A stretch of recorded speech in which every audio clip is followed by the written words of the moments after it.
नमस्कार मंडळी. पावसाळा सुरू झाला की आमच्याकडे हमखास उगवणारी रानभाजी म्हणजे केना किंवा यालाच केनी असे देखील म्हणतात. हिच्यात भरपूर प्रमाणात फायबर, लोह, व्हायटॅमिन ए, सी आणि अँटीऑक्सिडंट्स असतात, ज्यामुळे पचनक्रिया सुधारणे, रक्त वाढवणे व त्वचा विकार दूर राहण्यास मदत होते. तर आज मी या केनीची भजी बनवणार आहे. ॲक्च्युली याची भाजीसुद्धा बनवतात, पण आज मला तितकासा केना इथे भेटलेला नाही आहे.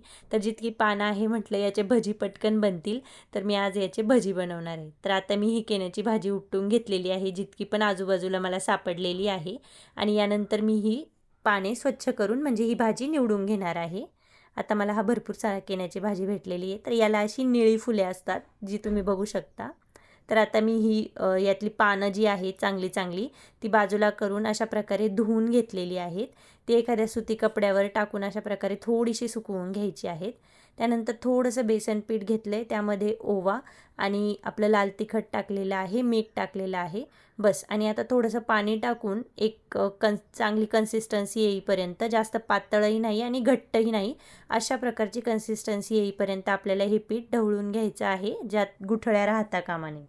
मग तेल तापायला ठेवून अशा प्रकारे आपल्याला एकदा की तेल गरम झालं की जे केण्याची पानं आहेत ते वरतून खालून बेसनात कोट करून आपल्याला छान कुरकुरीत भजी तळून घ्यायची आहेत. तर इतकी सोपी ह्या केनीच्या भजीची रेसिपी आहे आणि ही रानभाजीची चवसुद्धा खूप उत्तम होते. आता जर मला आजूबाजूला अजून भाजी भेटली तर मी त्याची भाजीसुद्धा करून दाखवेल. आता तर मी सध्या भजीच बनवलेले आहेत. तर माझे आता असेच आपण सर्व उरलेल्या पानांचे देखील भजी सोडून घ्यायचे आहेत आणि तळून घ्यायचे आहेत कुरकुरीत. आणि यावर चाट मसाला टाकून खायला तर खूपच छान लागतं. तुम्हाला पण जर असेच गावाकडील जीवनातील व्हिडिओज बघायला, व्लॉग्स बघायला आवडत असतील तर नक्की माझ्या चॅनेलला सबस्क्राईब करा आणि भजी कसे वाटले हे नक्की कॉमेंट करून सांगा. थँक्यू.